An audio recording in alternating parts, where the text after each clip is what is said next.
Hey, what's going on, Who Dat Nation? And welcome to another edition of the State of the Saints podcast, where we talk New Orleans Saints. My name is TJ Jones. Thanks for checking out the podcast. I really do appreciate it. On this edition, it will be a special Wildcard Weekend edition of the State of the Saints podcast. Now I know what you're thinking right now. TJ, why are we talking about the wild card round? This is the State of the Saints podcast, man. What's wrong with you, man? The Saints don't play until next week in the divisional round. Yeah, that is true. But I think that is right that we talk about wild card weekend, right? Because this is indeed wild card weekend, and a team that wins this weekend will be matching up against the New Orleans Saints in the divisional round. So I think that we need to break these games down and also give some predictions. But first, let's talk about something that we all love, and that's Saints news. Well, if you haven't heard, wide receiver Michael Thomas has been awarded first team All-Pro. That's right, Michael Thomas, can't guard Mike, is a first team All-Pro, man. And it is well deserved. Congratulations to Michael Thomas because he has been putting in work all season long. He had over 120 catches. Of course, we already know last week he broke Joe Horn's record for most receiving yards in the season. Michael Thomas is by far one of the best wide receivers in all of the National Football League, and he deserves it. When you go up against the Saints and you know that Michael Thomas is basically the only wide receiver that is going to contribute on a weekly basis, for him to go out there and put up 120 catches and come up with some of the yards that he has come up with this season, you have to give the man all the credit in the world. And of course, you had other players that made first team All-Pro. DeAndre Hopkins, this is his first time making it. Patrick Mahomes, he is a first team All-Pro. Ty Gurley at the running back position. Congratulations to Drew Brees. He made second team All-Pro. And Ryan Ramczyk also made second team All-Pro, as well as Cameron Jordan. So those are your New Orleans Saints that made the All-Pro team. This is, man, I never thought I'd see the day when I see several players on the New Orleans Saints team make the All-Pro team. It usually are the usual suspects, Drew Brees and Cameron Jordan. It's good to see some of the young players that are contributing to the team, and that's going to continue the legacy of great New Orleans Saints players down the line. So once again, congratulations to Ryan Ramczyk, Cameron Jordan, Drew Brees, and Michael Thomas for making the All-Pro team. And now we have to move forward. Let's talk a little bit about news coming out of Miami.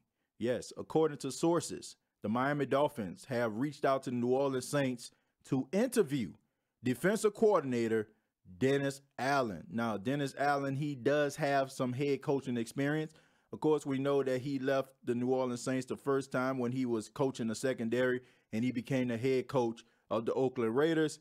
That didn't go too well, so he was fired, unfortunately, and he became the defensive coordinator of the Denver Broncos, and he did a very credible job there. And finally, he left the Denver Broncos to come back to the New Orleans Saints. Now, I know a lot of people in the Who Dat Nation are upset hearing this news because they feel like the defense has finally got where it needs to be. The defense is playing at a high level, and we don't need anybody to leave, especially the defensive coordinator, Dennis Allen. Look, I understand how you feel. I really do. I understand how you feel because we know how the defense was before Dennis Allen came back to New Orleans Saints. They were very unorganized under defensive coordinator Rob Ryan. It seems like they could never get it together. They were always getting beat like a Persian rug week after week, especially in the secondary, and the linebackers couldn't cover if you gave them a snuggie.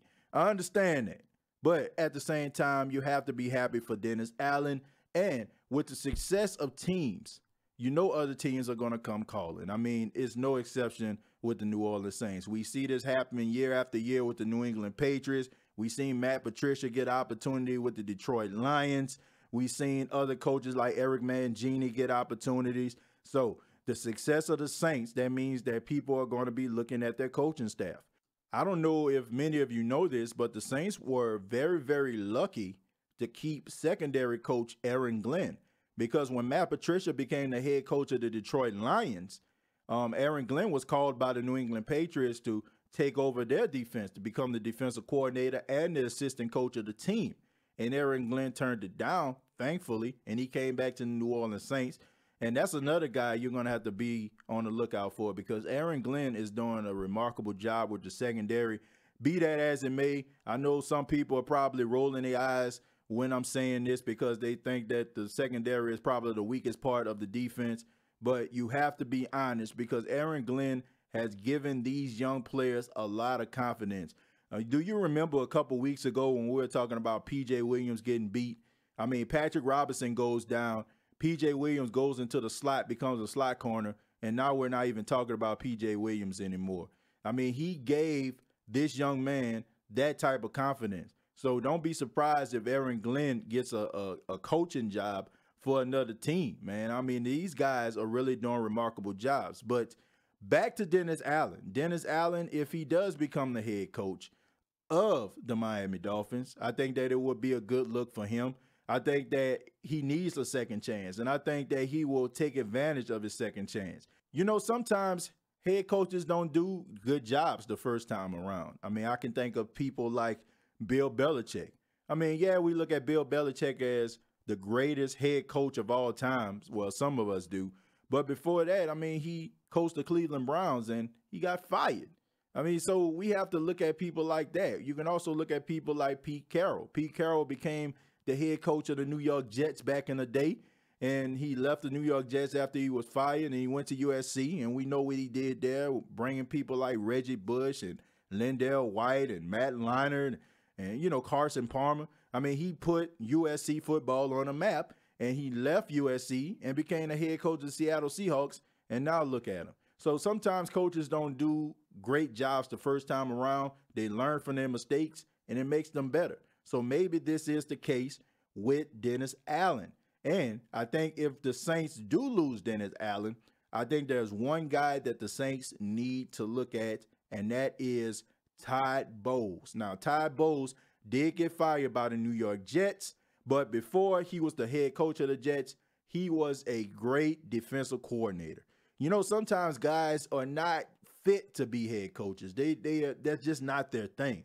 You look at people like Hugh Jackson. Hugh Jackson, to me, is not a great head coach. He's not going to ever be a great head coach. But when it comes to being a coordinator, I think that is his lane. That's his lane right there. You look at people like Romeo Crennel. He's doing a great job out there in Houston. I mean, when he was coaching, he didn't do such a good job. Some guys are good coordinators. They're not good head coaches. And I think that Todd Bowles would be a great candidate if Dennis Allen does lead the New Orleans Saints. He did a great job with the Arizona Cardinals as their defensive coordinator. I mean, he had Patrick Peterson, Tyrann Mathieu, Calais Campbell. He had those guys playing at a high level. And there's not a doubt in my mind, if Todd Bowles was to come to town and become the replacement for Dennis Allen, if Dennis Allen becomes the head coach of the Miami Dolphins, I think that the Saints not only would get a good defensive coordinator in Todd Bowles, but I will go on record and say that the New Orleans Saints will have a top 5 defense under Todd Bowles. A top 5 defense. I'm going on record and saying that he is that good as a defensive coordinator. But that is the Saints news, and I want to know what you all think about Michael Thomas becoming first-team All-Pro, as well as Dennis Allen getting an interview with the Miami Dolphins. But now we got to go ahead and talk about Wildcard Weekend. And I think that is only right that since we're talking about Wildcard Weekend, somebody hit that ESPN music real quick. Yes, sir. The first game of Wildcard Weekend is the Indianapolis Colts taking on the Houston Texans. Now, this game features 2 AFC South rivals, the Indianapolis Colts and the Houston Texans. This should be a good game. Number one, because they're division rivals. Anytime that you have division rivals playing in the playoffs is always a good game. It's one of those games that go back and forth because there are no secrets. Both of these teams know each other. They play each other twice a year, so they understand each player's tendencies and they understand what they have to do in order to win the football game. First, I want to start with the Houston Texans. First off, I want to give a round of applause because finally, oh my God, finally, the Houston Texans have a quarterback going into the postseason. Houston, you finally have someone that you can believe in that can win you a playoff game. No more of those days with TJ Yates. No more of them days with Tom Savage.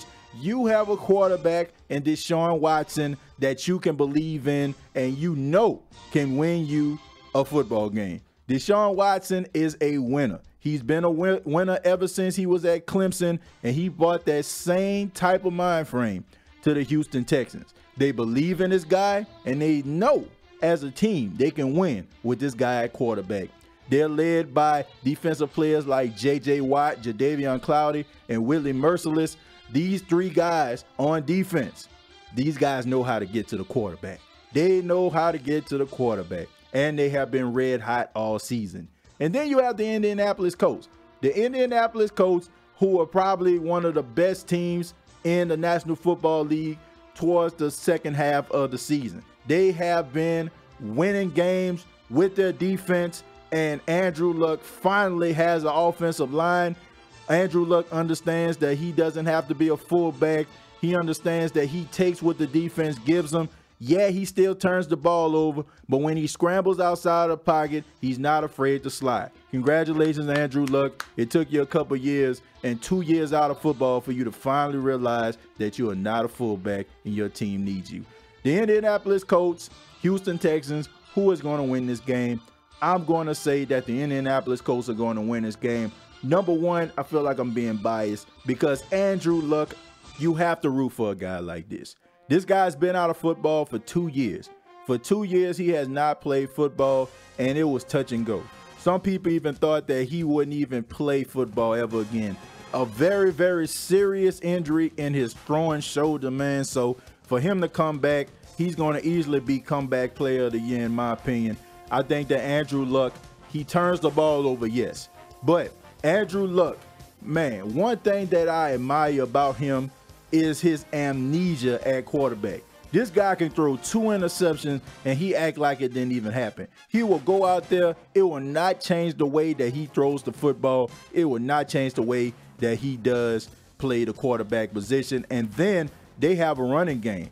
I mean, honestly, man, I don't know if y'all understand this young guy named Hines, the running back for the Indianapolis Colts. And then you have T.Y. Hilton, man, a guy that can stretch the defense. I got the Indianapolis Colts winning this game by a score of 27-23. Andrew Luck and the Indianapolis Colts move on to the divisional round. And God bless whoever got to play these guys, because the way that this team is set up, man, I would not be surprised if you see the Indianapolis Colts in the Super Bowl. They're not my Super Bowl pick coming out the AFC, but it wouldn't surprise me if they get there. The next game will be the Seattle Seahawks coming into town, Arlington, Texas, to take on the Dallas Cowboys. Who do I think is going to win this game? I think that the Dallas Cowboys are going to win this game. And to be honest with you, I hope the Dallas Cowboys win this game, because if the Dallas Cowboys win this game, man, that means that they have to come to New Orleans. Now, they would have to come to New Orleans if the Philadelphia Eagles lose. Give you a little hint, mom may be going with that Chicago game, but they will have to come to New Orleans. And we all know about that Week 10 game, and we know about them Dallas Cowboy fans. Oh, the Cowboys beat the Saints. Oh, y'all suck. Y'all supposed to be red hot. We got y'all number. Come on down to the Superdome. That's all I'm saying. The Dallas Cowboys, they're led by Dak Prescott, one of the most controversial quarterbacks in all of football. Is he good? Is he not good? Is he a leader? Is he not a leader? Can he lead a team? Can he not lead a team? Look, Dak Prescott is a good quarterback, okay? He's a guy who wins games, and that's all you can ask for a quarterback. Don't screw up to a point that you will cause your team losses. Dak Prescott, last week against the New York Giants, that pass that he threw to Cole Beasley on the line, out the pocket, I mean, it was a thing of beauty. I can't even hate on the man for that. And then you have Ezekiel Elliott, who leads the league in rushing. You got 2 of the best linebackers, 2 young linebackers in Jalen Smith and Kyle Vander Esch. These guys are going to be out there head hunting. So I got the Cowboys winning this game, man. I got them winning this game. I think the Seattle Seahawks, they're going to play them tough. It's going to be back and forth because Russell Wilson is on the other side of the football. Russell Wilson is one of those quarterbacks that can scramble outside the pocket and make games interesting. But I got the Cowboys winning this game. They're going to win this game 23-16. The Cowboys are moving on to the divisional round, and hopefully, we'll be playing the New Orleans Saints in the divisional round. Next game we have the Los Angeles Chargers and the Baltimore Ravens. Now, this game right here is going to be a good one. The Los Angeles Chargers, they played the Baltimore Ravens a couple weeks ago, and they lost. They lost because veteran Antonio Gates fumbled the football, man. I can't believe that, man. Antonio, you know better than that, man. You a future Hall of Famer. But anyway, the Los Angeles Chargers, they're going to take on the Baltimore Ravens. The Baltimore Ravens under Lamar Jackson are 7-1. They're 7-1 ever since Lamar Jackson has taken over. Lamar Jackson, since he's taken over, leads the league in rushing. A quarterback is leading the league in rushing since Lamar Jackson has came and became the starting quarterback of the Baltimore Ravens. The Baltimore Ravens are playing old school type football. They are playing the type of football, the 3 yards in a cloud of dust that your grandpa used to love. Now, who will win this game? I'm saying the Chargers are going to win this game because this game right here, man, this game for Phillip Rivers, this is a legacy game. Phillip Rivers came into the league with Eli Manning and Ben Roethlisberger. Both of those men, Ben Roethlisberger, Eli Manning, have 2 Super Bowls. Phillip Rivers has none. A lot of people are saying, is Phillip Rivers a future Hall of Famer? In my opinion, yes, but he can make it much, much easier for the Hall of Fame committee by cementing his legacy by making a Super Bowl appearance. He has so much pressure on him to perform this postseason, and I think that they are going to win this game. This game is not going to be high scoring. We all know about the Baltimore Ravens. They play good defense, and they run the football, which means they control time of possession. But Phillip Rivers, he cannot turn the ball over, and he has to utilize the opportunities that him and his team have on offense to get the ball downfield and put some points on the board. But I do have them winning. I think this is going to be one of those 3 yards in the cloud of dust games. Like I said, once again, that your grandpa used to know and love. I got the Los Angeles Chargers winning this game by a score of 16-13. Yes, 16-13. They move on to the divisional round. And last game of Wildcard Weekend will be the Philadelphia Eagles taking on the Chicago Bears. Now, this game right here, you have the Philadelphia Eagles. They seem to have figured it all out.